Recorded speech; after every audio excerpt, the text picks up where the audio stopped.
Pues buenas noches. Un mes más estamos aquí en las tertulias inesperadas que organizamos el Esmial de Bolsón Cerrado de la ciudad de Madrid para la Sociedad Tolkien Española. Y estamos aquí, hemos traído un invitado, hemos tenido que buscar un poco también, nos hemos cambiado de... Hemos buscado hasta Dolan Roth, el Esmial de Almería, ¿no, señor Mardil? Sí. Desde Señal de Dolamroth, ahí es donde estoy ahora, aunque antes estaba en el Señal de Númenor, en Madrid, pero ahora estoy ahí con los caballeros del Cisne. De Caballero del Cine, sí, señor. Pues nada, Mardil es socio de la Sociedad Tolkien Española, yo creo que casi más al mismo tiempo que yo, de 2019. Así es. Estuviste presidente de la Comisión de Lenguas, ¿no? Ahora sigue Sí, siendo miembro de la Comisión de Lenguas. De sí. hecho, mi seudónimo, yo pregunté a la Comisión de Lenguas cuando quería hacer una especie de traducción aquí al Cthul y me contestaste tú. Eso te iba a decir, yo creo que fui yo, sí.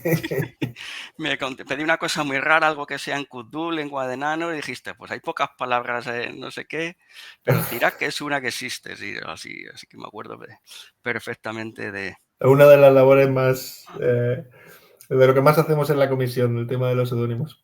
El tema seudónimos. O sea, que aprovecha la gente que se asocie y que tenga dudas, pues que vaya a la página web, escriba a la sociedad, al mail de la Comisión de Lenguas y os ayudan ahí todos los que estáis. Has estudiado traducción, ¿no? Por eso un poco lo Sí, de la Comisión de Lenguas te viene ahí un poco de... sí, ¿no? sí, sí, sí. Bueno, soy un amante de la lengua, me gusta mucho. Y De estudiaste en la siempre. Universidad de Granada, ¿no? Además, ¿no? Sí, la licenciatura de traducción la hice en la Universidad de Granada. Ahí que... Y además, la charla que vamos a tener hoy, que no he puesto todavía el banner, porque soy un desastre, es que hemos tenido problemillas técnicos y por eso hemos empezado como Como tarde. siempre. Tolkien, realidad y fantasía, pues hablando de la Universidad de Granada, hace poquito Eduardo Segura dio unas charlas magistrales en la Fundación March. Pero bueno, aquí no nos hemos venido arriba y vamos a complementar esto, ¿no? Sí, o sea, realmente esta charla o este tema está ahí puesto Tolkien, realidad y fantasía, en los conceptos de realidad y verdad en Tolkien, que se ve muy bien en este ensayo sobre los cuentos de hadas. Es un tema que yo llevo bastante tiempo eh, pensando, leyendo, reflexionando sobre el tema y realmente el punto de partida fue una charla que dio Eduardo Segura en la Universidad de Granada hace ya unos cuantos añitos, creo que fue en 2009 o así. La Sociedad Tolkien organizó unas jornadas en la Universidad de Granada, unas jornadas que se llamaban Un relámpago en un cielo claro, eh, chulísimas, participaba Caradras, Denethor, Imrahil, hubo unas ponencias geniales, pero recuerdo esa de Eduardo Segura, que era muy parecida a una de las charlas a la que estabas haciendo mención de la Fundación March sobre el concepto de realidad y verdad en Tolkien. Y era una charla bastante parecida a esta bueno, como hemos estado hablando para organizar esta conexión, me compartiste el link, yo estuve viendo la charla y me recordó mucho. Y Eduardo Segura, que habla también, pues va dando pinceladas, va sugiriendo temas y una de las cosas que en su momento me sorprendió muchísimo fue eso de que los cuentos son verdad. Es algo que él dice de Tolkien y que en su momento me impactó muchísimo. Y es una de esas cosas que a uno le impactan y dice, oye, yo creo que esto aquí se puede rascar más. Y desde entonces, desde que estoy hablando de 2009, pues he ido investigando sobre el tema y sobre todo donde más se encuentra la visión de Tolkien es en este ensayo de los cuentos de hadas, también en algunas cartas y en otros escritos suyos. Y bueno, es una cosa que yo creo que sorprende bastante pero que, no sé, yo como llevo tanto tiempo viendo sobre el tema, a mí ya todo me parece bastante obvio, pero tengo la sensación que cuando hablo sobre esto, pues yo creo que todavía a la gente le sorprende, le impacta. Esta charla parecida la di en el Esmial o me invitaron del Esmial de Númenor, la hice con María Zapata, con Beruciel, que me invitó muy amablemente, estuvimos haciendo esta charla, porque es una charla que solemos hacer los dos. Ella hace una aproximación al tema de los cuentos de hadas, un recorrido histórico por el tema de los cuentos de hadas, y yo me centro más en este tema. Hoy no he podido participar, pero es un tema que cuando lo puse ahí yo creo que interesó. Lo compartí con algunos miembros del Esmial de Bolsón Cerrado y pues me dijeron, oye, pues si quieres, vente. con ese ánimo que tenéis siempre tan hospitalario, pásate por aquí somos hobbits. y nos cuentas un poco, y aquí estoy. Pues cuando quieras, todo tuyo, te dejo aquí ya la presentación y cuando quieras tienes el control y estás en tu casa. Muchas gracias. Pues bueno, ya lo he introducido un poco con lo que estaba comentando. Es un tema bastante, no sé, los que nos estén escuchando, puede ser bastante conocido, pero yo creo que en algunos casos sorprende la posición o la afirmación de Tolkien sobre que los cuentos de hadas son verdad. El ensayo en particular, que es sobre el que me voy a centrar sobre todo, creo que es un ensayo bastante, entre comillas, polémico. Porque yo por lo menos cuando entré en la Sociedad Tolkien, por ejemplo, una de las primeras reuniones que tuvimos en mi Esmial, pues ya hablando sobre este ensayo, que es cuando surgió la idea de esta presentación con Peruciel, había algunas personas que enfocaban el ensayo o lo interpretaban como una especie de provocación por parte de Tolkien. O sea, que realmente Tolkien no quería decir lo que estaba diciendo ahí, porque hay afirmaciones bastante, vamos a decir, fuertes o sorprendentes o chocantes, pues eso, como que los cuentos son verdad. Y mi aproximación al ensayo es, vamos a decir, completamente opuesta a eso. O sea, yo creo que la clave está precisamente en tomarte muy en serio lo que pone ahí, porque creo que Tolkien lo escribió todo muy en serio y no estaba jugando a decir cosas que él no pensaba, sino que a veces él afirma ciertas cosas desde una posición, desde una opinión que a otros nos choca porque no comparten su visión del mundo, o la visión que él tenía sobre las cosas.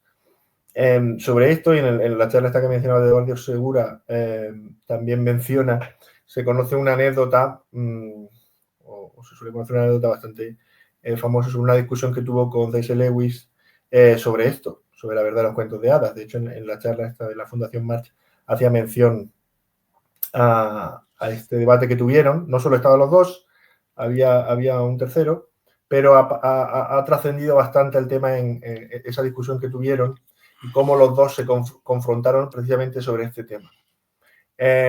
Para ejemplificar un poco el tema o hacer una introducción, yo suelo mostrar un vídeo que tengo ahí preparado, donde se hace una dramatización de esta discusión. Obviamente no es Tolkien ni C.S. Lewis, son actores, no se dio así exactamente, porque en este caso se aparecen solos, pero me parece una dramatización bastante interesante porque se toman las frases literales del ensayo. O sea, no solo del ensayo, también otras frases que se conservan en otras partes de Tolkien, pero lo que Tolkien dice en el vídeo en su mayoría son frases suyas sacadas de los escritos, y creo que es un vídeo que introduce muy bien el tema. Así que si me lo puedes poner, le damos al play. Dale. Los subtítulos son míos, así que si hay algún reclamación, me podéis hacer a mí. Fairy stories, which I think is rather ridiculous. After all, the magic of myths or fairy stories is not an end in itself. It exists to serve virtue and satisfy certain primordial human desires. But myths are fiction. The stories they tell aren't true. They're lies and therefore worthless, even though breathed through silver. They're just beautiful lies. You can't seriously believe in fairy tales. Why not? I can, in fact, I do. But this is preposterous. How can you seriously believe a lie? Oh, Jack, myths are not lies. In fact, they're the very opposite of a lie. Myths convey the essential truth, the primal reality of life itself. Go on. Well, you see, we have been duped into using the word myth as being synonymous with a lie. because we have been duped into accepting the first real lie of materialism. And what is that? That is the hideous claim that there is no supernatural order to the universe. The materialists have imprisoned us in a world of mere matter, of physical facts, divorced from and devoid of metaphysical truth. Well, I say that they are lying. I say that they are the ones who have come up with a false myth. Their world doesn't exist. It's merely a figment of their imagination. Well, fine. However, there's a problem. The problem is they have convinced us that it is true. They have made us believe that this is all there is. 3 dimensions, 5 senses, 4 walls. Isn't it? Most emphatically not. Jack, the 4 walls of materialism are the 4 walls of a prison, and the materialists are our jailers. Don't you see? They've put us in a prison of 4 walls. They don't want us to see what's beyond those walls. They don't want us to discover what lies outside their narrow philosophy. Worse than that, they think that any attempt to escape from the prison is an act of treason. Well, wouldn't it be an act of treason against rationality to believe otherwise?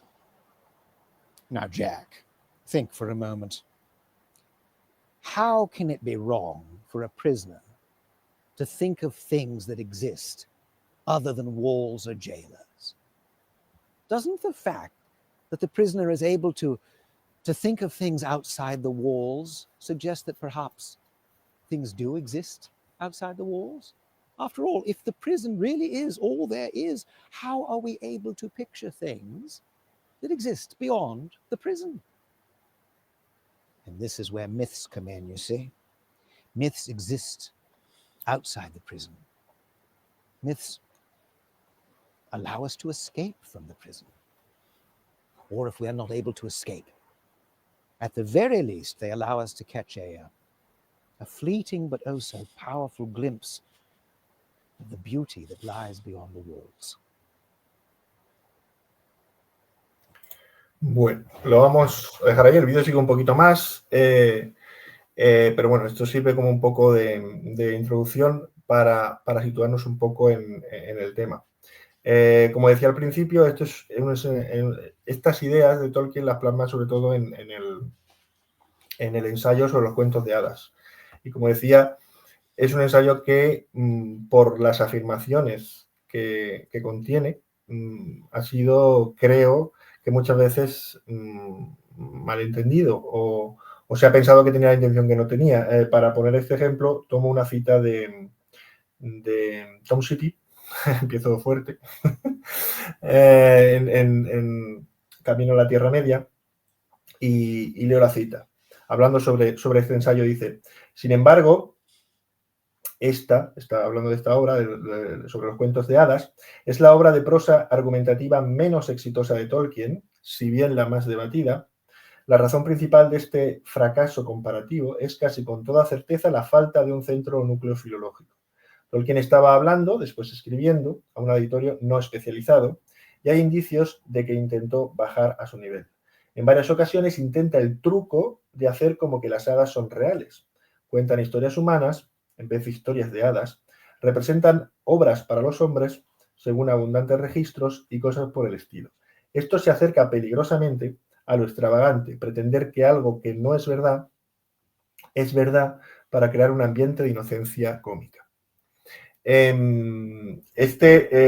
digo, no solo aparecen... Espera, Ardil, espera, que creo que se me ha caído. Se me ha caído Mardil aquí. Espérate. Un momentito. Uy, qué cosa más rara. Perdona que te había más caído. Bueno, sigo aquí. ¿Se me oye, no? Sí, pero termina así que la frase de Tom Shippey. Sí. Bueno, sobre todo la última parte es la que más atiende a lo que quiero decir, que es que el hecho de decir esas cosas se acerca peligrosamente a lo extravagante, que es pretender que algo que no es verdad, para crear un ambiente de inocencia cómica. O sea, Tom Shippey está ahí dando por hecho que Tolkien sabía que esas cosas que está diciendo no eran verdad, pero que, pues, por una especie de efecto literario o algo así, aseguraba que eran verdad, y eso es lo que a él le chirriaba un poco. Vuelvo a citar a Tom Shippey en la misma obra, En Camino a la Tierra Media, para dar un poco la idea de por donde yo creo que está el malentendido. El propio Shippey dice: Tolkien todavía podía dar respuestas fáciles o disimuladamente ambiguas para ahorrarse el problema de explicar algo que sabía que ya había resultado incomprensible muchas veces antes. Y en otra parte del libro, que creo que es donde mejor lo resume el propio Shippey, dice, aunque en este caso está hablando del Señor de los Anillos, sobre las críticas que le hacían algunos críticos al Señor de los Anillos, y Shippey dice: cuando la gente empieza a apelar, hablando ahora del Señor de los Anillos, a la verdad, la experiencia y la realidad, da a entender con mucha fuerza que sabe lo que son estas cosas. Una idea que no es probable que se tambalee con argumentos. Probablemente, en el fondo de la confrontación entre el Señor de los Anillos y sus críticos, subyace un desacuerdo total sobre la naturaleza del universo. Y sigue la cita, pero ahí es donde está el tema. Yo creo que en este caso el hecho de, o la opinión que pueda tener Shippey sobre el cuento de hadas radica exactamente en lo mismo, en que su concepción del universo o como es el mundo difiere bastante de cómo yo creo que lo entendía Tolkien. Y eso es un poco la labor que yo pretendo hacer o el acercamiento que yo quiero hacer. O sea, un poco acercar a cómo yo creo que Tolkien consideraba el mundo, lo que para él era verdad, lo que para él era real, y en base a eso hacía esas afirmaciones. Pero, como decía, esas afirmaciones, en mi opinión, y es la línea que yo he seguido en todo este tema, eran completamente serias. Y no lo decía ni de broma, ni para provocar, ni de mentirijilla. Él creía a pie juntillas en todo lo que puso en el ensayo. Cosa que además se puede demostrar con cartas y otros escritos donde se reafirmaba exactamente lo mismo. El primer tema, yo creo que fundamental para entender la visión de Tolkien sobre la que da sobre los cuentos de hadas, se ve al principio. Voy a pasar un segundo. Tolkien, a ver, ¿esto lo puedo pasar yo de página? Sí. Tolkien hace un cambio desde el principio del ensayo en lo que es el fundamento y la base de los cuentos de hadas. Esto lo mencionaba también Eduardo Segura en esta charla que estaba mencionando al principio. Lo principal pasa de ser el hada en sí, que ya es un término bastante escurridizo, porque es un término tanto en inglés fairy como hada, o sobre todo hada en español, está muy asociado a un tipo de criaturas tipo campanilla en Disney. Lo pasa de la propia criatura al lugar. O sea, él hace un cambio y un proceso en el que dice realmente lo que condiciona, lo que convierte a los seres, en este caso creo que sería más apropiado hablar de lo de seres feéricos, más que de hadas. En feéricos no es una característica, porque él al principio hace una crítica de la descripción que se suele hacer, pues son criaturas pequeñas, sobrenaturales, mágicas, no sé qué, y él va descartando todo eso y dice realmente las criaturas feéricas pueden ser pequeñas, grandes, livianas, muy poderosas, muy poco poderosas. Realmente lo que marca al ser feérico no es característica del propio ser, sino de dónde viene o dónde habita, que es fairy. Y ahí es donde Tolkien pasa de poner el peso en las criaturas en el lugar. Entonces, los cuentos de hadas van a ser cuentos no necesariamente donde aparezcan hadas, sino que sucedan en fairy. Y eso en Tolkien es fundamental porque para él lo más importante, lo que hace que un relato o que un cuento sea un fairy tale, es que suceda en fairy. Y dice, realmente no es tanto un cuento sobre hadas, de eso no hay mucho, o sobre seres feéricos, sino cuando un humano entra en ese mundo y tiene contacto con seres feéricos. O sea, una de las publicaciones donde aparece este ensayo es uno que se va a dar el reino peligroso. En el ensayo, Tolkien habla de Fairy como el reino peligroso y está hablando siempre como un lugar. Y para él es muy importante porque realmente lo que da el sentido al relato es, lo tengo aquí, es la capacidad que tenga el relato de dar satisfacción, eso aparece también en el vídeo, a una necesidad que tiene el ser humano, a una necesidad que tenemos nosotros de sobrevivir en el espacio y en el tiempo y entrar en comunión con otras criaturas vivientes. Esas dos características, si el cuento las cumple, puede tratarse de un cuento de hadas. Si no las cumple, no es un cuento de hadas. Y esto es la primera vez que lo voy a decir, pero creo que lo voy a repetir varias veces, no quiere decir que esto tenga que ser así. Esto quiere decir que es la visión que tiene Tolkien. Porque cuando él hace esta distinción y hace un listado de lo que él considera, mucha gente dice, por ejemplo, en el momento en que dice, por ejemplo, los viajes de Gulliver no lo sería, porque son viajes a lugares lejanos, donde hay criaturas fantásticas, pero no te sacan de tu mundo. Es un viaje a un sitio lejano, del que puedes entrar y volver y conocer el camino. Está en el mismo nivel de espacio-tiempo que los personajes. O sea, no te ha llevado ni a un tiempo diferente ni a un espacio diferente.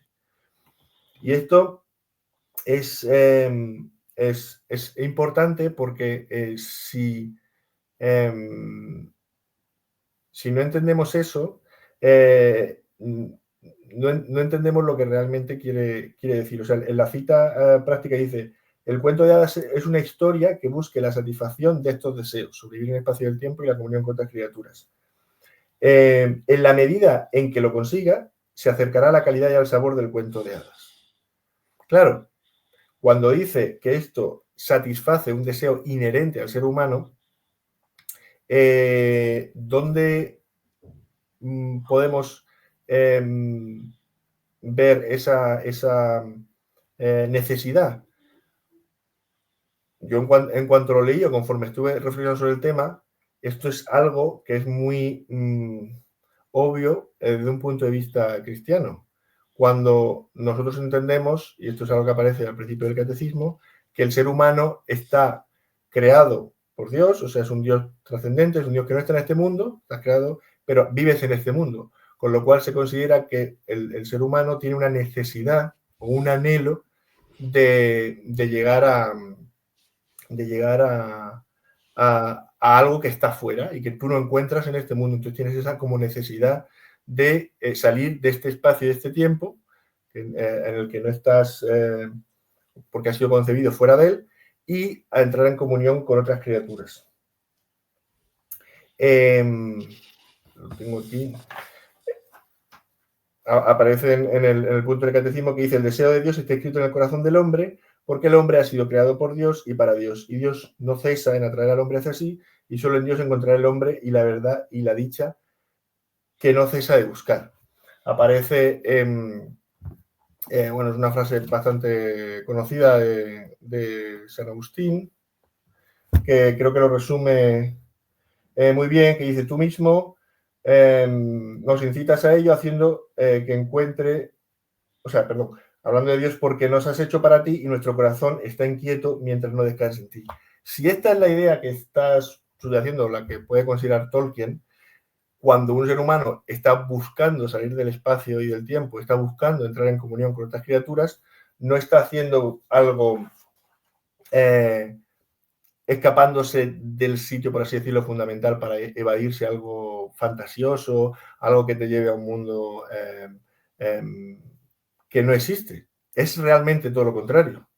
Estás buscando salir de este mundo, que sí que es el mundo físico, es el mundo que estás viendo, pero estás intentando ir a donde tu corazón te lleva, porque es a donde es lo más importante a lo que puedes aspirar. Y en ese sentido, la búsqueda de ese sobrepasar el espacio y el tiempo y entrar en comunión con las criaturas no es una cosa pues eso, de poca importancia, sino precisamente lo fundamental, lo que te da la respuesta a lo que tú necesitas. Ahora dice, ¿cómo se realiza esa búsqueda? ¿Cómo se realiza ese salir? Pues este es el tema, porque Tolkien plantea el ensayo en 3 preguntas que se hace sobre los cuentos de hadas. ¿Qué son los cuentos de hadas? Que es lo que contesta con unos cuentos o unos relatos que cumplen esas condiciones. ¿De dónde vienen los cuentos de hadas y para qué sirven? Claro, dice, ¿de dónde vienen los cuentos de hadas? Es es de dónde viene, que es un tema que también se suele sacar mucho, la supuesto problema que tenía Tolkien con los folcloristas o con los historiadores de folclore y todo eso. Y esto creo que es importante decirlo, no es porque Tolkien le pareciese mal que se hiciesen estudios folclóricos o estudios antropológicos o estudios de todo tipo sobre los cuentos, sino porque le parecía que no era lo fundamental o no iba al origen de lo que eran los cuentos en sí. A él le parecía que, entre comillas, destripar un cuento para saber de dónde venía, aparte de ser, en la mayoría de los casos, inútil, porque muchas veces son cuentos tan antiguos que no se puede ir al origen,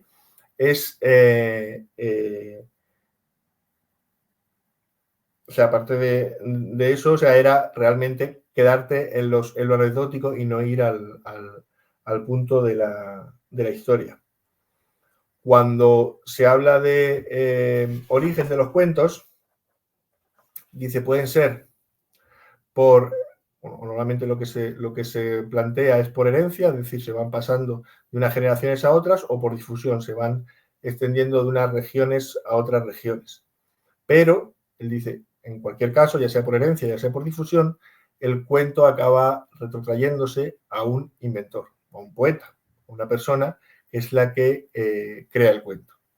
¿Y qué herramienta tiene el poeta para crear el cuento? Su lenguaje. O sea, él pone el centro de lo importante, el centro el origen del cuento en el lenguaje. Dice, desde que existe mente humana, desde que existe lenguaje, existe el cuento. Y eso es lo que él le lleva a dar una importancia suprema o la mayor importancia al tema del lenguaje, a nuestra capacidad de poder abstraer y generalizar y adjetivar o poner condiciones a las cosas. Es decir, dice, en el momento en que uno sabe que una piedra es pesada, pues puede hacer una piedra ligera, una piedra que flote. Puedes hacer, en el punto que puedo abstraer, pues puedo coger una manzana, puedo coger el material de oro y concebir manzanas de oro. Desde un punto de vista, o desde el punto de vista de Tolkien, esto es lo que lleva al ser humano a poder salir de la realidad. Es decir, nosotros estamos viendo unas ciertas cosas, pero podemos imaginar mundos que no podemos ver, podemos imaginar cosas que no están. Es un poco lo que estaba mencionando en el vídeo. Y es precisamente a través de esa capacidad o del lenguaje en el que somos capaces de llegar a traspasar o trascender el espacio y el tiempo, o sea, crear mundos que no son el mundo en el que estamos, o imaginar cosas que no son las cosas que estamos viendo. Nosotros podemos estar viendo flores que se marchitan o frutos que se pudren, e imaginar frutos que no se pudren nunca, o flores que son siempre eternas, o imaginar el paraíso, o imaginar árboles dorados. Y esto es una capacidad que tiene el ser humano de conocer, según Tolkien otra vez, cosas que si no serían conocibles para él. Eso es en cuanto a la creación o al origen o de dónde provienen los cuentos. Una vez que ese es el origen, porque para él él tiene esa concepción del ser humano que puede imaginar, o sea, que tiene la necesidad de trascender y puede trascenderlo de esa manera. Pero una vez que ya existen los cuentos, obviamente sí que se produce una divulgación o se va pasando de generación en generación, y sí que hay sea, se va compartiendo o se van heredando o se van cambiando esos cuentos. Y esa forma que hay de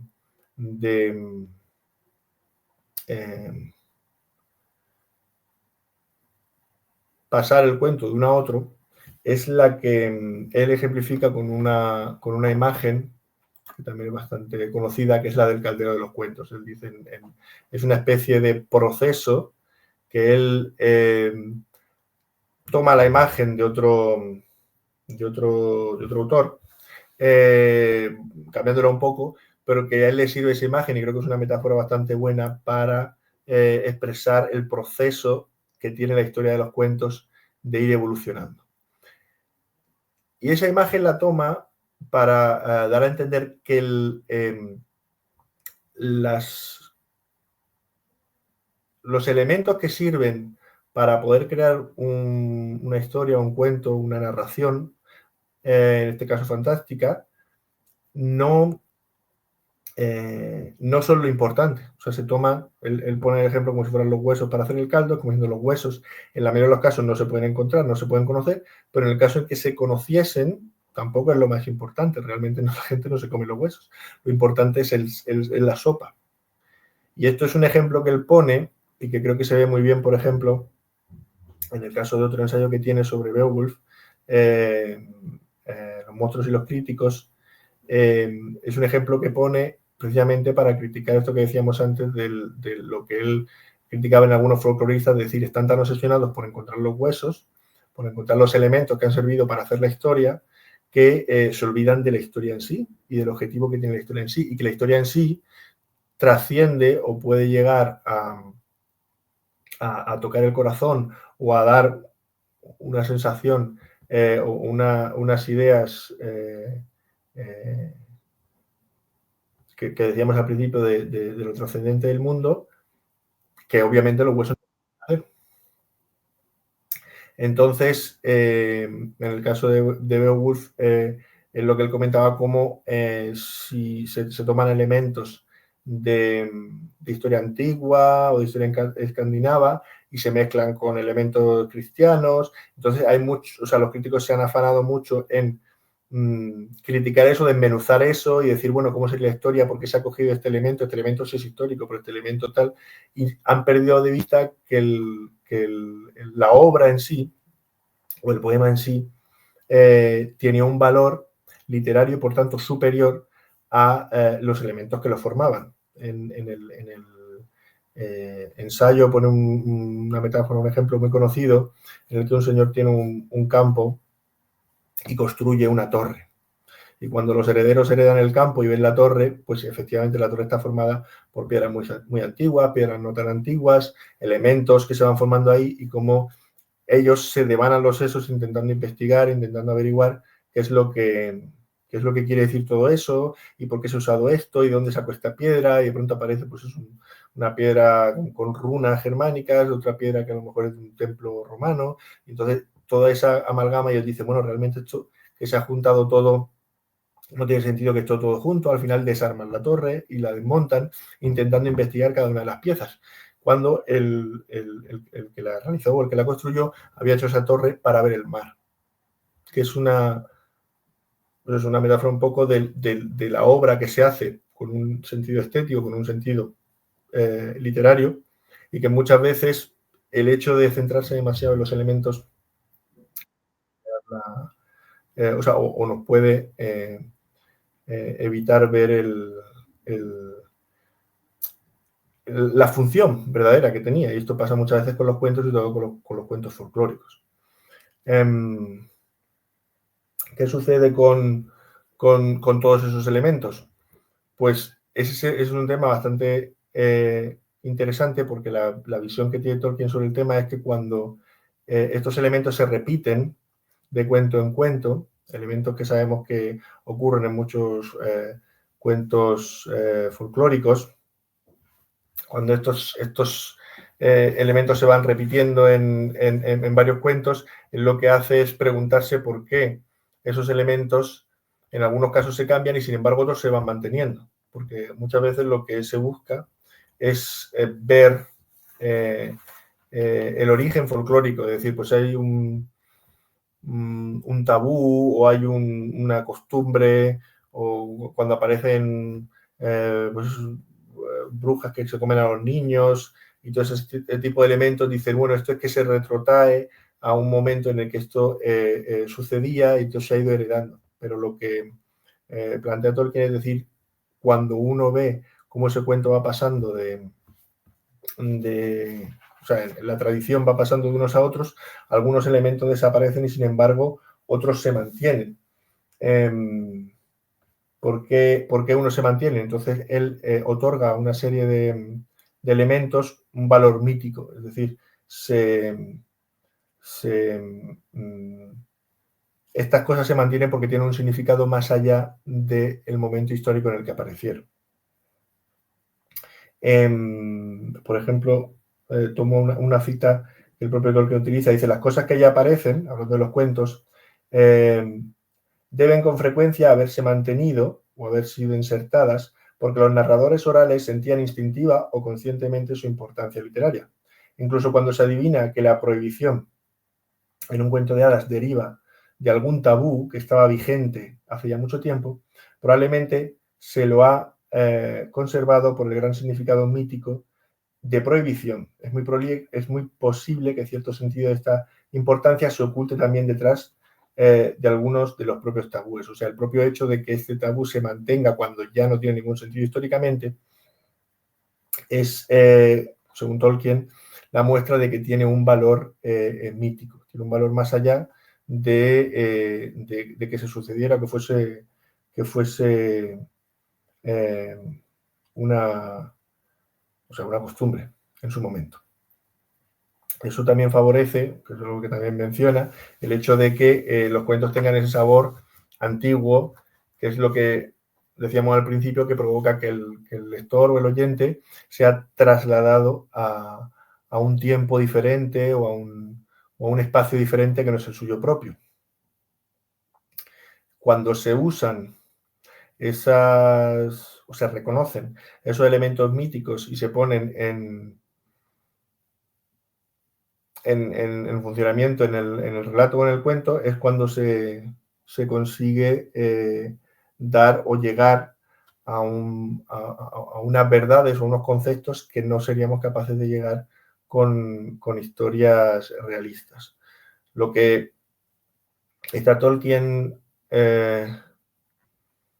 o la visión que está planteando Tolkien en todo momento, es que tenemos una realidad física que es la que vemos, y después hay una realidad detrás de esa realidad que es la importante, que es donde están las verdades fundamentales, que es donde están las esencias, que es donde está Dios en un último término, y estos cuentos, en su capacidad de trascender las cosas que vemos o de darle un significado mítico a elementos cotidianos, nos llevan o nos dirigen a esa realidad trascendente, a esa realidad que está detrás de lo visual.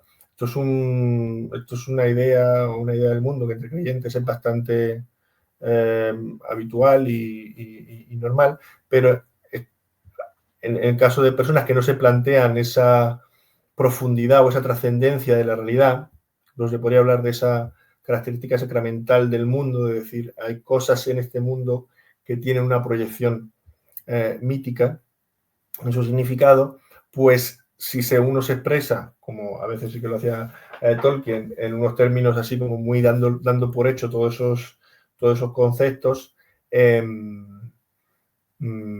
pues es difícil, o a veces no se entiende, o a veces choca un poco con la concepción que puedan tener otras personas. En el caso del Caldero de los Cuentos, hace mención también a cómo se entrelaza la historia, lo que conocemos como historia, con los cuentos y con los mitos. Y claro, él deja claro que para él lo fundamental o la belleza o lo importante está en el mito, está en la historia, está en la proyección mítica que tienen las cosas. La historia en sí no es tan sugerente o la mera historia o los hechos históricos no son tan sugerentes o tan importantes como poeta o el narrador puede hacer en base a su proyección mítica. Lo comenta, por ejemplo, con el caso de Carlomagno, de su madre, que en su caso, por la infancia que tuvo, decían, bueno, pues parece el cuento de la chica de los gansos, que la chica que se pierde, sabe que es en realidad una noble, etcétera, etcétera. Entonces él dice, realmente no es, bueno, lo voy a citar del ensayo, dice, el historiador con toda probabilidad, bueno, habla de un caso anterior, pero dice que el Märchen, el cuento de la niña de los gansos, fue atribuido a Berta. O sea, dirá, se le ha pegado. Esta forma de decir las cosas, bueno, que no es una forma de decir las cosas, dice, pero ¿es esta de verdad una buena descripción de lo que sucede y ha sucedido en la historia de los cuentos? O sea, que a las personas históricas se le pegan, pues eso, el papel de o villano o de héroe, o sea, como diciendo que a personas históricas se le pegan historia, y dicen, no lo creo. Yo creo que estaría más cerca de la verdad decir que Berta, que es la madre de Carlomagno, acabó convertida en la niña de los gansos. Mejor aún, diría que la madre de Carlomagno fue añadida al caldero y entraron de hecho en la sopa. Honor considerable para el personaje histórico, porque en aquella sopa, que es donde esta sopa de los cuentos o de la historia de los cuentos, había muchas cosas más antiguas, más activas, más bellas o terribles de lo que ellos eran en sí mismos, considerados sin más como figuras históricas. O sea, para Tolkien los personajes históricos no son tan importantes como las historias que se pueden hacer con ellos, porque las historias que se pueden hacer con ellos dirigen, evocan a esas verdades fundamentales, a esa realidad trascendente, mientras que el personaje histórico en realidad, como todos nosotros o como cualquier persona, pues es una persona que no tiene esa trascendencia, sino es una trascendencia que le da el relato. En ese sentido dice que la historia a menudo se asemeja al mito, porque en última instancia ambos comparten la misma sustancia, que es la sustancia de la narración. Y esto es un tema que profundiza más cuando llega la parte de ¿para qué sirven los cuentos de hadas?, que es la tercera parte del ensayo, donde dice, bueno, obviamente los cuentos de hadas, como todos los cuentos, tienen una función estética, una manifestación artística, es una obra literaria, pero además los cuentos de hadas, los fairy tales, tienen unas características especiales que los hacen especialmente diferentes, y como en el ensayo también se trataba el tema de si son o no indicados para los niños o especiales para los niños, en el caso de, y él obviamente lo niega, no le parece que sean especialmente para niños, valen para niños igual que para adultos, dice precisamente las funciones específicas del cuento de hadas, que son fantasía, recuperación, la evasión o escapada y la consolación, no son precisamente los niños los que más lo necesitan, sino precisamente son los adultos los que más necesitan de estas características. Y digo que precisamente cuando entran estas funciones específicas de los cuentos de hadas, y sobre todo cuando habla de la fantasía, ahí es donde empieza a tratar el tema de la narración y el hilar, que es lo que comentaba Shippy al principio, esto de los hadas, o sea, de los elfos que tejen historias para los hombres y todo eso. Ahí es donde entra de lleno en un punto que también ha trascendido bastante, y es un concepto muy unido a Tolkien, que es el tema de la subcreación. Porque si hemos visto antes que el origen estaba en el lenguaje, en la capacidad que tiene el lenguaje o lo que tenemos los humanos con nuestro lenguaje de trascender la realidad, de imaginar cosas que no están, una vez que uno ya tiene ese punto, por así decirlo, como apareció en la diapositiva anterior, cuando uno ya crea una espada de fuego, una luna verde o un jardín de manzanas de oro, ahora uno tiene que insertar eso y darle un contexto de realidad y de verdad y de credibilidad. Y ese proceso de narración, ahí es donde él introduce el concepto de subcreación, porque se inserta como un creador o un subcreador que crea porque tiene esa capacidad de crear o de contar historias de un creador. Si hemos visto, porque todo esto, y creo que esta es la segunda vez que lo repito, no es para ver que estas cosas sean así. O sea, esto es para ver cómo Tolkien lo ve. Y es, creo que bastante importante entenderlo para ver en qué sentido decía estas cosas, por ejemplo, en este ensayo, pero también de qué forma afectaba a cómo él entendía su obra y a cómo él escribía. Porque si hemos dicho al principio que la capacidad que tiene un cuento de hadas de satisfacer esas necesidades humanas de trascender el tiempo y el espacio es algo intrínseco al ser humano, es de lo más importante que puede tener. Si juntamos que esa capacidad creadora del lenguaje es algo también propio del ser humano, que le viene de su creador, y que a la hora de narrar e hilar la historia lo que está haciendo es básicamente el trabajo que él le atribuye a nuestro creador, que es Dios, imaginemos qué importancia le podía dar a eso. Yo muchas veces lo he pensado porque es difícil poner un ejemplo, porque el que es el carpintero es bastante obvio, pero tratándose de cristianos, pues bastante obvio. Podríamos poner un mecánico, podríamos poner un hacedor de barcos, un músico, pero imaginemos un pintor, imaginemos que uno cree que Dios es un pintor y uno se pone a pintar, o sea, que decir, me pongo en los zapatos de Dios, o sea, me uno a él en su labor de lo que él hace, en lo que él es propio, y a medida que yo hago esa labor, entiendo mejor al creador, porque estoy haciendo su labor. Entonces, Tolkien creía que Dios era un creador de historias, o sea, él ha creado nuestra historia, pero es real, porque es Dios, y nosotros creamos historias, porque como somos criaturas suyas, estamos hechos para eso. Igual que él cuenta historias, nosotros contamos historias. Esto es un tema que a mí, cuando lo estuve pensando, me llamó la atención, porque siendo como era Tolkien cristiano, pensar que Dios cuenta historias, pues uno tiene muy, muy a mano la imagen de Jesús, que cada vez que le preguntaban sobre un tema, oye, ¿cómo es el reino de Dios? ¿Cómo está? Decía, te voy a contar una historia. Eras un rey que iba a celebrar un banquete, o iba a ser contaba una historia muchas veces para explicar esos conceptos. Entonces, claro, Tolkien toma todo eso como diciendo, si Dios es un contador de historias, por eso nosotros somos contadores de historias. Y ahí entra la frase famosa de Tolkien, que dice, creamos a nuestra medida y en nuestro modo derivado, porque hemos sido creados, y no simplemente creados, sino creados a imagen y semejanza de un creador. O sea, él creía firmemente en esto, y esa es la importancia que le daba a su labor de creación. Imaginemos qué importancia le podía dar y qué importante podía ser eso.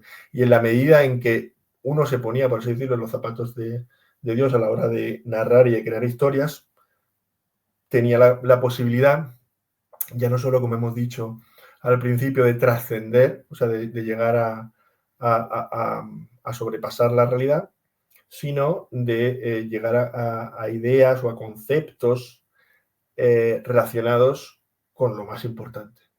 Por eso, cuando él dice que los cuentos o los mitos son verdad, y de hecho son más verdad que otras muchas cosas que vemos en la realidad, no lo decía de broma, lo decía en serio, y creyendo mucho en lo que decía. Porque esa es su forma de entender el mundo. Para él eso es lo más real, o es donde están los conceptos más reales. Y la narración, o la fantasía en este caso, es una forma de llegar a eso mucho mejor que otros medios, o una narración, por ejemplo, realista, o una crónica periodística. Lo que se llega con esos, donde se llega es lo que él llama lo de la luz refractada no es la esencia en sí, pero sí que uno llega a ver destellos, pues destellos de belleza, de honor, de verdad, de épica, de heroísmo, que sí existen, que él cree que existen, que están detrás de lo que nosotros vemos, que están en esa realidad trascendente, y solo desde la fantasía. Es el de donde, o sea, ahí es donde abunda en el tema de la fantasía. Con la recuperación es un poco lo que había mencionado antes de la realidad sacramental, los objetos, porque realmente es lo que viene a decir, y yo creo que es una experiencia que hemos hecho todos leyendo Tolkien, es que los objetos, o sea, muchas veces leyendo fantasía o buena fantasía, como puede ser la que hace el propio Tolkien, uno precisamente llega a valorar o a recuperar la visión sobre las cosas cotidianas. El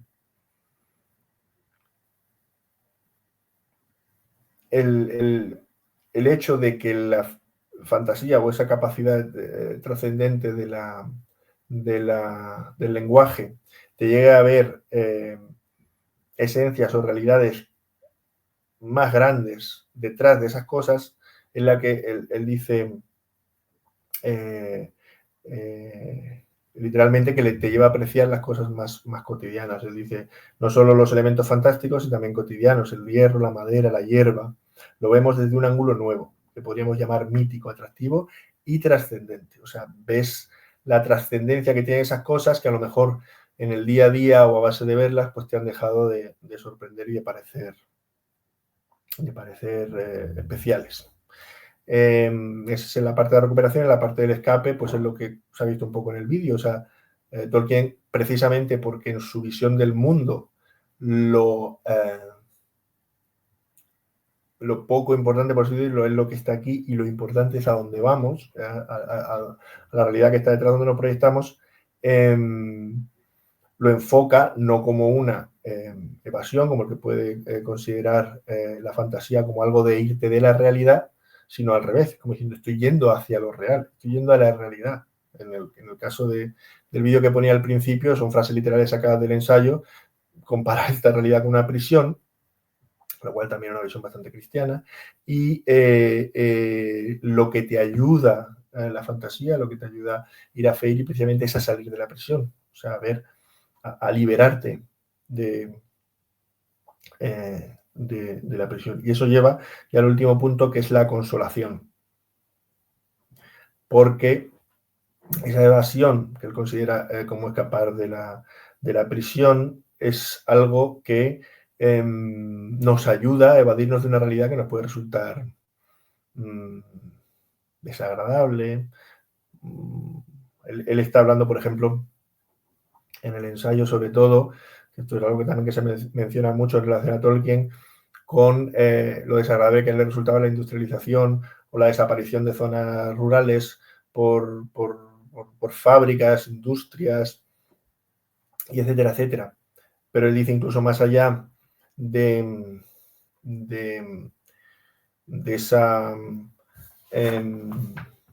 fealdad del mundo moderno, hay realidades de las que el ser humano siempre ha querido escapar, y eso es mucho más antiguo que la revolución industrial, pues de la muerte, del hambre, del dolor, de la soledad, y el cuento de hadas, el viaje a Fairy, el trascender de nuestra realidad, ha cumplido estos deseos de consolación, por así decirlo, de los dolores y tragedias del ser humano.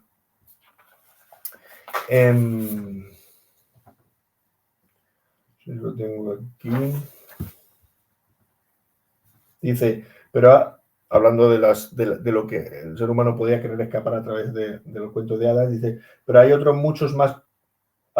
otros y más profundos motivos de evasión que siempre han estado presentes en los cuentos de hadas y en las leyendas. Hay cosas más tenebrosas y terribles de las que escapar que el ruido, la pestilencia, la insensibilidad y la extravagancia de los motores de combustión interna, porque antes había estado hablando del tema de la industrialización.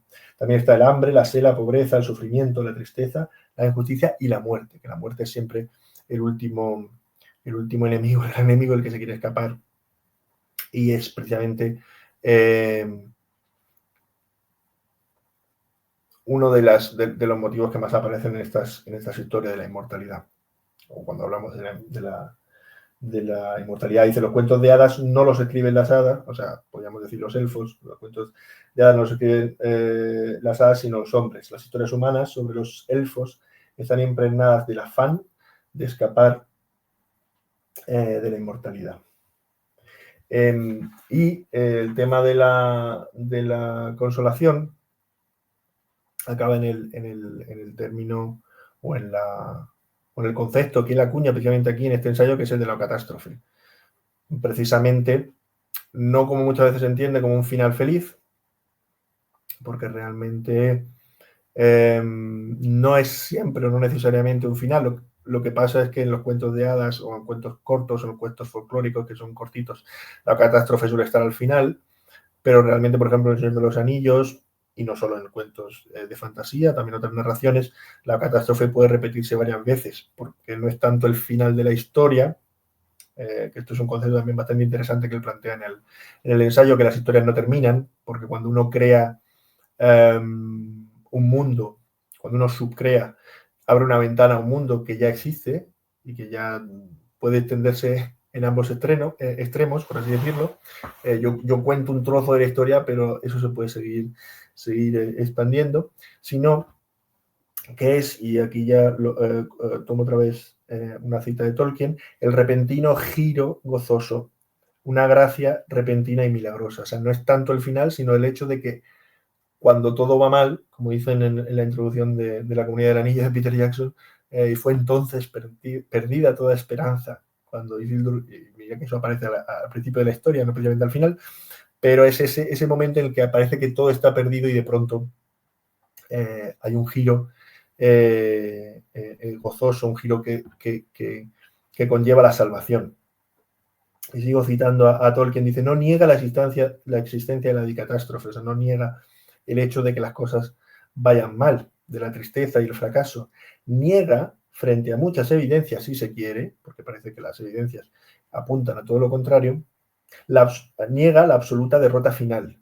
Y por tanto, él usa esta palabra en el epílogo del ensayo, es evangelio, o sea, es evangelio.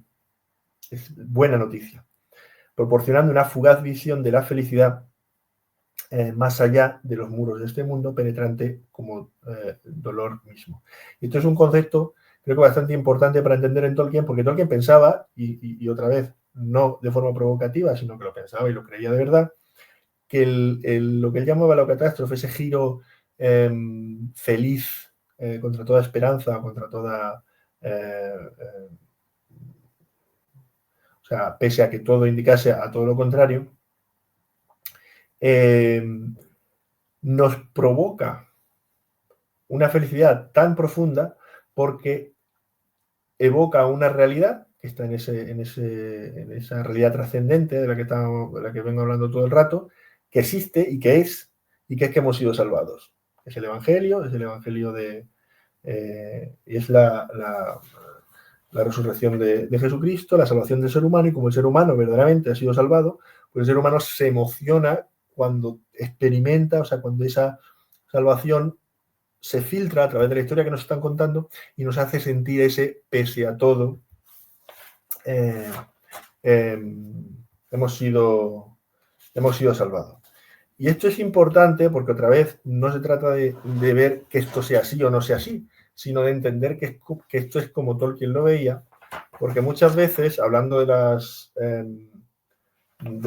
catástrofes en los relatos de Tolkien, muchas veces, incluso en El Señor de los Anillos, en sus obras, se ha podido hablar o alguien ha podido sugerir que pueden tratarse de un Deus ex machina. Y es precisamente todo lo contrario, porque si entendemos que Tolkien lo que veía es que este es el sentido último del cuento de hadas, del cuento de fantasía. Cuando uno piensa en un Deus ex machina, es como que uno se ha complicado mucho contando una historia, se ha embrollado mucho y entonces tiene que salir al paso y sacarse un conejo de la chistera, como quien dice, para solucionarse la papeleta. Y en este caso es todo lo contrario. En este caso es como diciendo, yo antes de plantear nada ya quiero llegar a este punto. porque este es el punto que da sentido.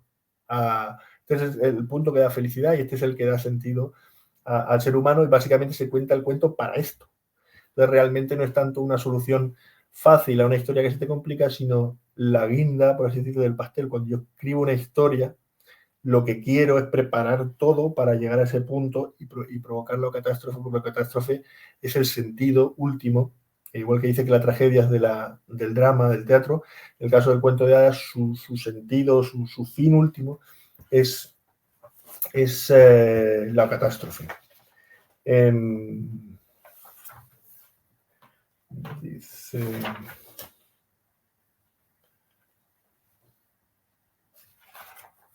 Sí.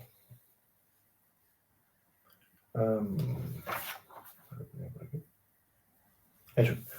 Y esto lo deja por escrito en el ensayo, porque para él dice: el nacimiento de Cristo es la catástrofe de la historia del hombre y la resurrección es la catástrofe de la historia de la encarnación. Es decir, en la historia de la humanidad, como diciendo, el ser humano ha empezado a rodar y ha tenido su historia y tal, y viene Dios y se encarna, y esa encarnación en el mundo es la que provoca que tanto antes como después de ese hecho histórico, como eso es real y eso ha pasado así, cada vez que nosotros experimentamos esa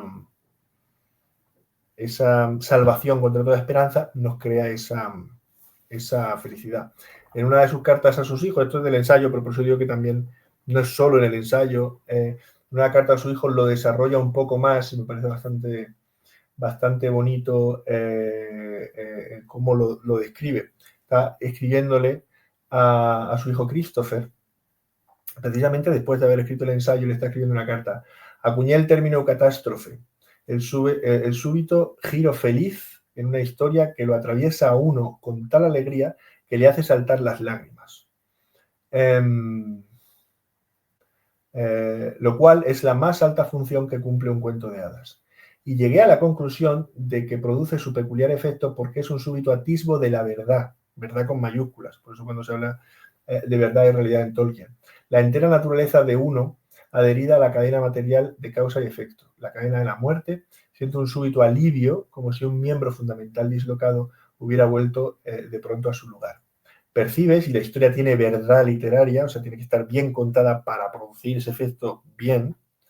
En el segundo plano, dice, para entender esto tienes que verse el ensayo, que así es como las cosas realmente funcionan en el gran mundo con mayúsculas, para el cual está hecha nuestra naturaleza.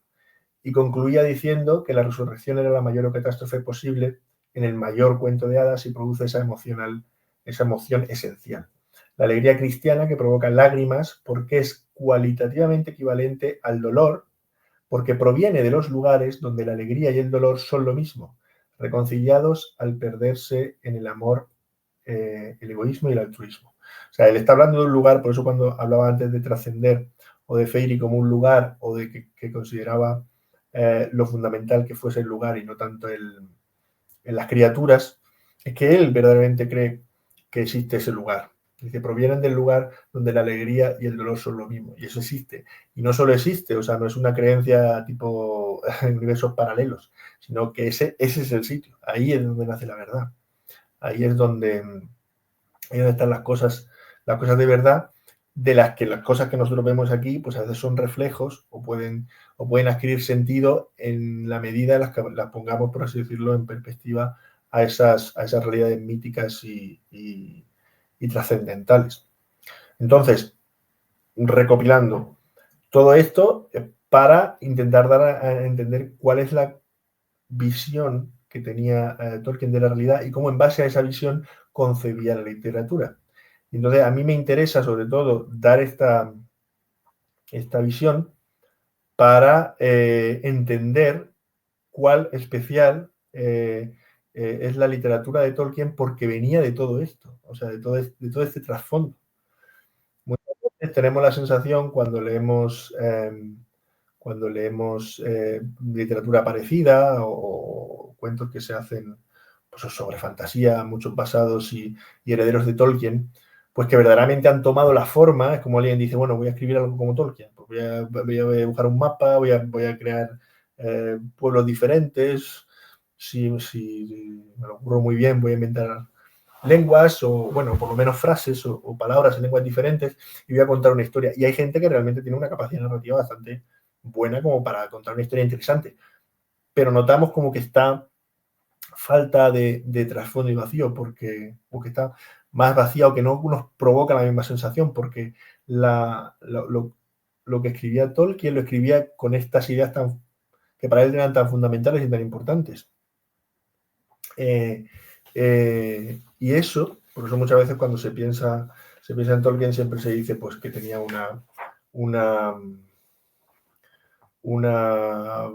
esta obsesiva por crear al detalle, por las lenguas, por los nombres, claro, ponía tantísimo énfasis en lo que escribía porque para él era una cosa de vital importancia. O sea, él en esa obra que estaba haciendo estaba llegando lo que para él eran verdades trascendentales. Estaba no llegando a Dios, pero poniéndose en dirección, por así decirlo, a Dios, o como en la dirección de lo que para él era lo más real y lo más importante. Y esto es un tema que la última vez que hablé sobre esto en el Mian de Númenor,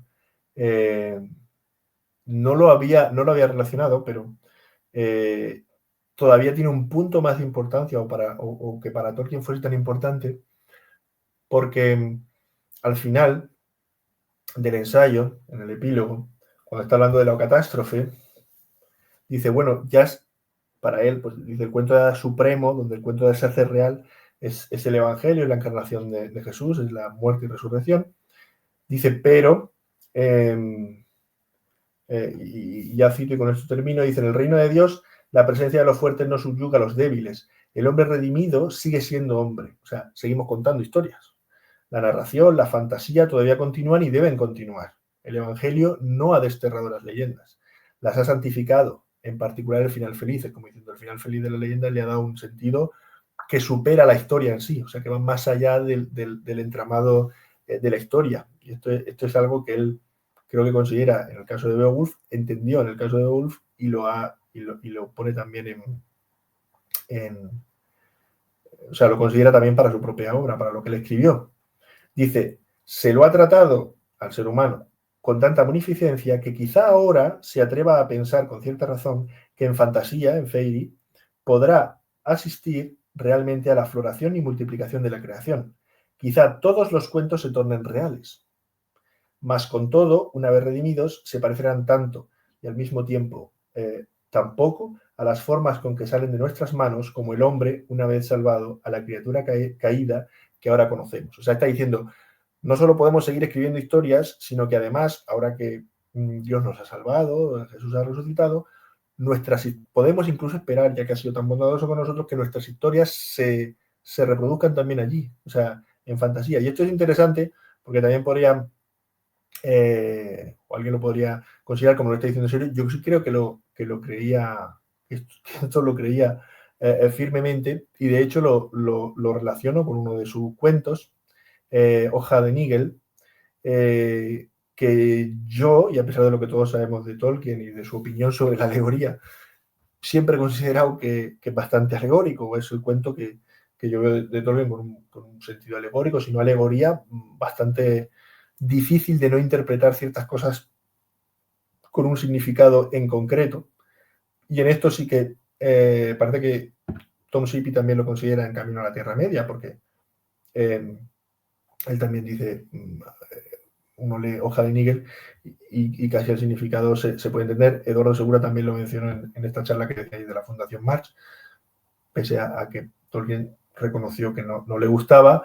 Es difícil no considerar a ese señor que pinta un cuadro y que tiene que hacer un viaje para el que se tiene que preparar, pero está obsesionado con pintar su cuadro y las vicisitudes del mundo no le dejan pintar el cuadro y él quiere pintar su árbol. Y al final sí que le toca hacer el viaje. No está preparado para hacer el viaje porque está obsesionado con su cuadro. Tampoco quiero seguir destripando la historia, pero es difícil no identificar al personaje con Tolkien, al cuadro con su obra, con El Señor de los Anillos o sobre todo con el Silmarillion, a la hoja que queda finalmente, por lo que él pensaba que iba a quedar después de tanto esfuerzo y tanta esa con su obra. Pero lo gracioso es que al final, cuando pasa ese viaje y pasa por un proceso de curación en una especie de hospital, porque no está preparado, que también es difícil de identificar con el purgatorio, se le deja pasar o se le deja ir a lo que se entiende que es el paraíso o el cielo, el estadio, por su obra, o sea, por lo que ha hecho, porque efectivamente una voz amable de uno de los médicos dice, bueno, es que una hoja de níquel tiene algo especial, y cuando llega a ese lugar se sorprende de ver el árbol que le había pintado. Por lo cual yo sí que creo que Tolkien pensaba que la narración, la fantasía siempre puesta en esa línea de creador y subcreador, podía después verla en un futuro en el paraíso. Yo también espero que eso fuese así. Y con todo lo demás que he dicho, yo creo que esto es lo que intento decir es la importancia que daba Tolkien a la fantasía y cómo razona en todo su ensayo, y bastante bien, con sus propias creencias y con la fe que él tenía, en considerarlo como algo unido a lo que para él era lo más importante.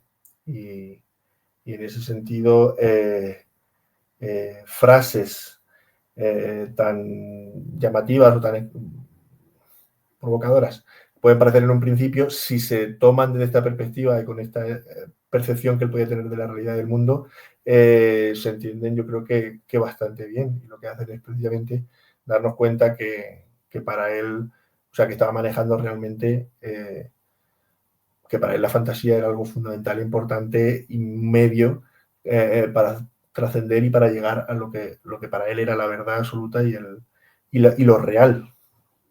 Y yo creo que aquí lo podríamos dejar, espero no haberme liado mucho y haberme explicado bien. Buenas. Pues nada más. Sí, en la conferencia también que dio Eduardo Segura en la Fundación Mar, sí que dijo dos cosillas. Una dijo que el mito con M mayúscula para Tolkien era Jesucristo, lo dijo así muy un poquito ahí.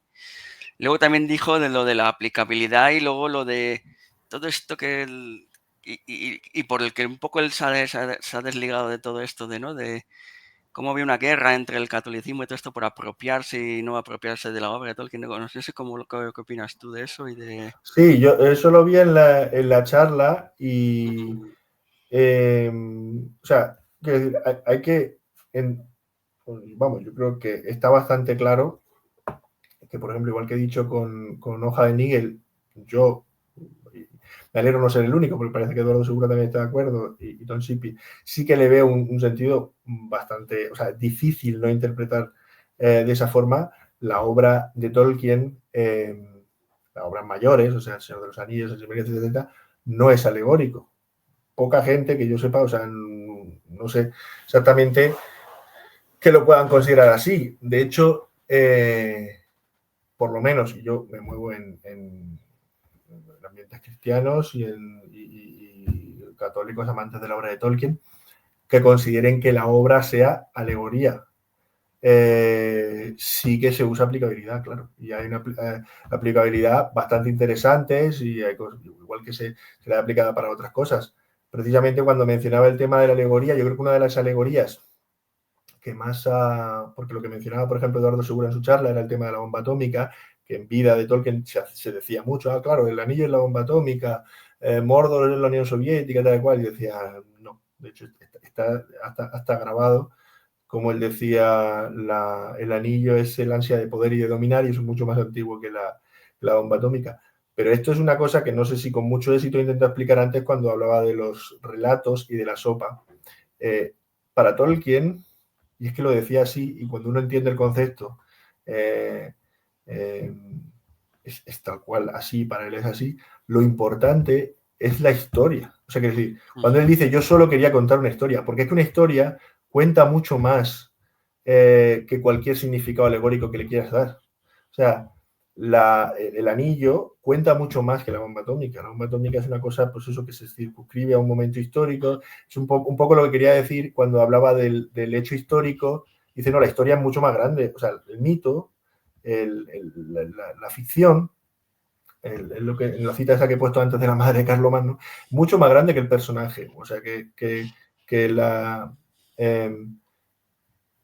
en la historia puedes llegar a mucho más, puedes contar mucho más, puedes transmitir mucho más si lo que verdaderamente quieres transmitir es solo una alegoría, un momento histórico o algo que pasa. Porque, insisto, lo que él está diciendo todo el rato es que el valor que tienen los cuentos de hadas es transmitirte a lo trascendente, llevarte más allá, no a las cosas que pasan aquí. O sea, no, pues este personaje es este y este objeto es esto otro y esta arma significa tal. Eso, él dice, me ha disgustado y lo vamos a poner en la introducción del Señor Anillo y de verdad que le disgustaba. El caso de cuento, o sea, de Hoja de Nígel, parece que es un cuento cortito que él contó. No sé por qué en ese caso lo hizo allí. Yo ahí sí que veo que hay una alegoría clara, pero obviamente el Señor de los Anillos no lo es. Una de las que más ha traspasado, por ejemplo, y que no precisamente es una alegoría católica, y que ha consagrado las películas de Peter Jackson, por ejemplo, es el tema de la Revolución Industrial.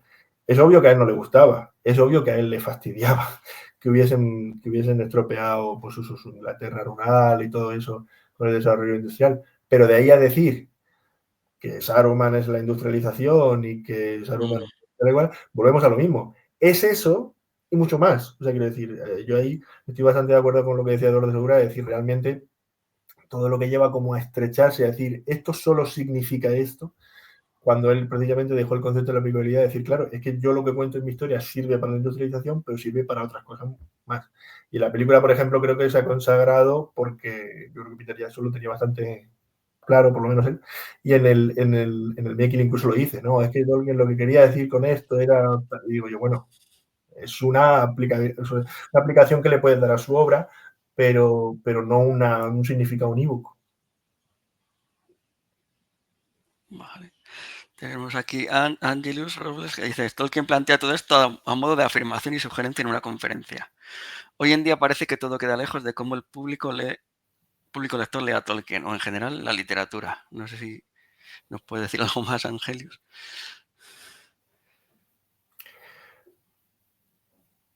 ¿Qué te dice esto? Bueno, o sea, yo lo que... Afirmación y sugerencia. O sea, quiero decir, yo lo que creo, y de hecho la carta, es la carta 89, por cierto, que no lo he dicho antes, la que he leído sobre la catástrofe. Yo creo que él o sea, queda un poco así decirlo, pero creo que en el ensayo se abre en canal, o sea, es que lo dice, o sea, quiero decir, él está diciendo cómo él se plantea esas cosas, y es decir, yo escribo lo que para mí es la fantasía, lo que para mí se puede conseguir con el relato.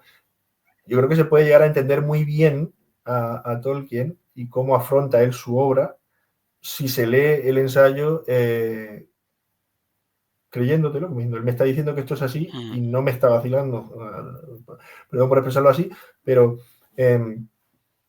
o sea, si te lo tomas en serio, realmente llegas a conocer, o sea, creo que la actitud que se tiene que tener cuando lee el ensayo no es me está intentando, pues, me está contando mentirijilla, me está provocando y tal, sino realmente me está diciendo las cosas claramente. Lo que pasa es que son cosas, yo creo que están sorprendentes y que parten de una visión del mundo a lo mejor tampoco compartida que realmente pues extraña.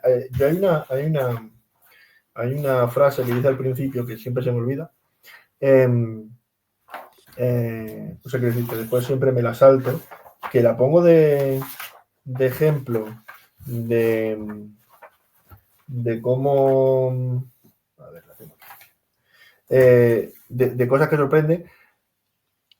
Aparece un poco, o sea, no aparece al principio, aparece un poco adelante, pero dice, el castillo, esto es una de las frases que yo cuando la leí dije, yo me tengo que plantear, por lo que está diciendo, que esto lo dice en serio. Y si esto lo dice en serio, tengo que plantearme en qué sentido lo dice, porque de primera choca. La frase dice, el castillo más loco que haya podido salir nunca de la bolsa de un gigante en una disparatada historia celta, un cuento celta, no es solo mucho menos feo que una fábrica automizada, una fábrica de hacer, creo que en motos, es una fábrica mecanizada, sino que en un sentido muy real es mucho más real. Claro, y ahora después de todo el rollo que he soltado, a lo mejor sí que se puede entender mejor en qué sentido lo está diciendo. Pero si uno no piensa que esto es una frase provocadora simplemente dicha para que la gente diga, o sea, ¿cómo? ¿Que va a ser más real un cuento de un gigante que saca un castillo de un bolso que una fábrica de hacer, yo qué sé, motos o coches o lo que sea? Y claro, en el fondo en que te lo planteas y dices, si lo dice en serio, ¿en qué sentido lo dice? Hombre, pues en el sentido en que, lo que he estado intentando explicar, no sé si con mucho éxito todo el rato, que es el cuento del gigante que saca un castillo del bolso, te está llevando a otra cosa, o sea, te está llevando, o sea, te está llevando a trascender de la realidad, o sea, te estás saliendo afuera. Claro, hay que entender, para otra gente no, pero para Tolkien, lo que había afuera era lo real. O sea, que si uno plantea, por así decirlo, la realidad material del universo y después lo trascendente, o sea, pues, los ángeles o el infierno, el paraíso, Dios, para él eso era lo real. Ahí es donde está, por así decirlo, la enjundia. Lo de aquí, pues es pues para una, bueno, es algo pasajero y es algo que te puede servir para llegar ahí, que es a donde tienes que llegar. Entonces, mientras que el cuento te está llevando a eso, o te está llevando a plantearte eso, te está poniendo en dirección a eso, la fábrica no te está llevando a ningún sitio. La fábrica pues es una cosa hecha pues, para, yo qué sé, para subir la productividad o para hacer, o sea, decir, pero no te está contando nada que te sirva. O sea, mientras que el cuento sí que te está contando cosas de ti mismo, por lo que hemos estado hablando, de la inmortalidad o de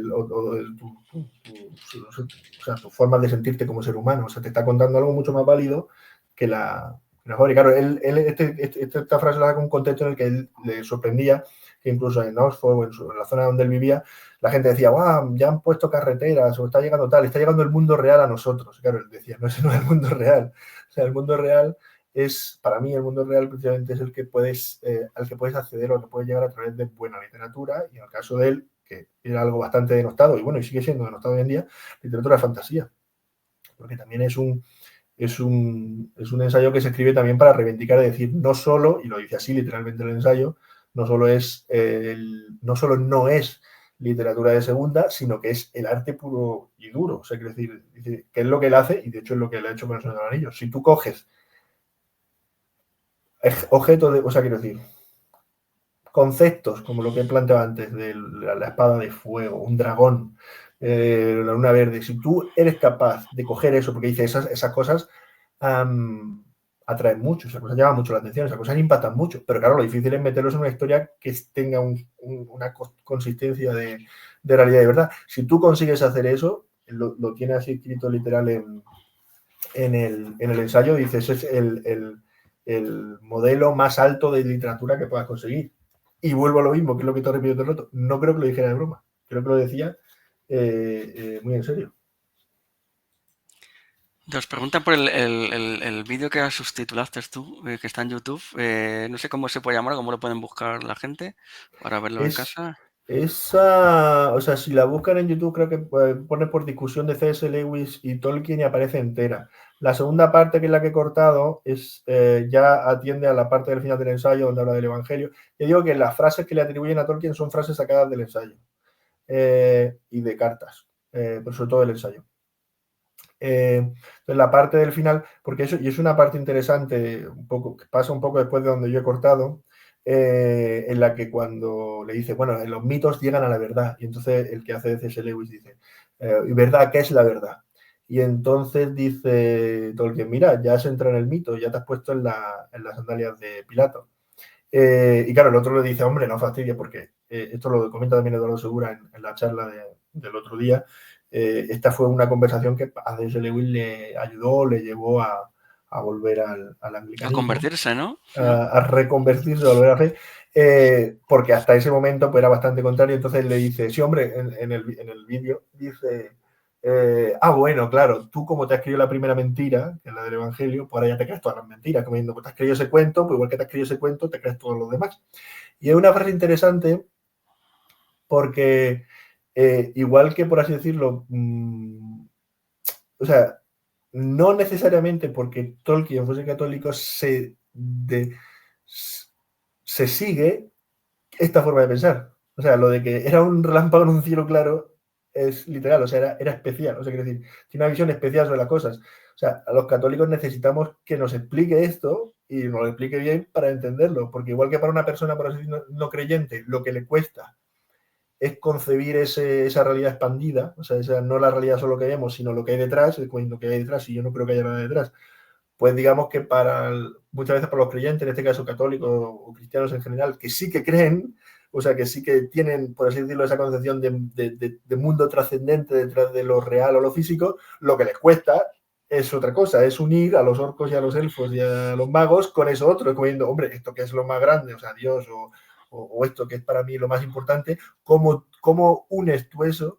O cómo lo mezclas con tus fantasías y tus cosas de orcos y elfos y enanos. Entonces, es interesante porque no por el hecho de ser creyente la cosa, porque él, en el vídeo lo dice C.S. Lewis un poco así como diciendo, hombre, claro, como tú te crees eso, pues ya te crees todo. No necesariamente, o sea, digamos que el ejercicio que tiene que realizar el lector de Tolkien a veces es diferente desde el punto de vista si es agnóstico o lo que sea, así es creyente, tiene que hacerlo, o sea que digamos que el ejercicio es diferente, pero para ambos yo creo que supone un reto. Y para ambos la visión de Tolkien muchas veces es impactante. Es de... Vale, pues yo creo que nada más, no hay nada más. Así nos dando las gracias aquí y yo creo que por aquí, si nos quieres terminar de alguna forma ya y si no, después despedimos aquí a la gente. no sé, yo espero no haber aburrido mucho. No, está muy interesante. No, está muy interesante, ¿eh? Se nota que llevabas muchos años investigando. Dándole vueltas al tema. No, Sí. yo muchas veces, claro, es que lo veo como algo muy obvio ya, digo, porque lo tengo ya mi marido, pero reconozco que a veces me pasó, hablé de esto para la Sociedad Tolkien de Hungría y era online y como soy una maravilla de la técnica, cuando le di a compartir, en vez de compartir la presentación, compartí el texto. Entonces ahí me tenía como un campeón leyendo un texto y la gente estaba viendo el texto tal cual. Y ¿En me di cuenta, castellano o qué? en inglés. Y me di Bueno. cuenta cuando terminé, porque alguien me lo puso, pero yo no vi el chat ni nada. En el chat me pusieron, me parece que estás compartiendo el texto y no la presentación. Y cuando pedí perdón, me dijo el tipo, o me dijo uno de los que estaban allí, dijo, no te preocupes, porque era tan denso y tan complicado que no ha venido bien poder ir leyendo el Leerlo. texto, no sé qué. Y claro, es cuando yo me di cuenta y dije, bueno, a lo mejor sí que puede a veces parecer, o sea, que de esa sensación. Muchas veces yo no sé si lo que estoy contando la gente me está diciendo, bueno, ya lo sabemos, es una cosa obvia, o si a lo mejor es como, no, es súper complicado, no sé, explico de otra manera. Yo a veces intento poner ejemplos y espero que haya llegado. Yo creo que también a lo mejor en otro formato con preguntas y respuestas a lo mejor se puede también desmenuzar mejor, pero bueno. Desmenuzar los huesos, ¿no? Del caldero. Los huesos del caldero. Hay un tema que me lo he saltado y que tiene que ver un poco con lo de los huesos y el caldo, que precisamente leyendo el ensayo, y precisamente porque esto que he estado diciendo, como cuando se dice si es una alegoría, como no, es que siendo un relato, Tolkien decía, no, yo quería escribir una historia, una buena historia, pero es que una buena historia es mucho mejor que cualquier otra cosa. Afecta también al tema de que muchas veces se saca de que si el Silmarillion es una versión de los elfos y qué habría pasado si lo hubiesen escrito otros. Y yo muchas veces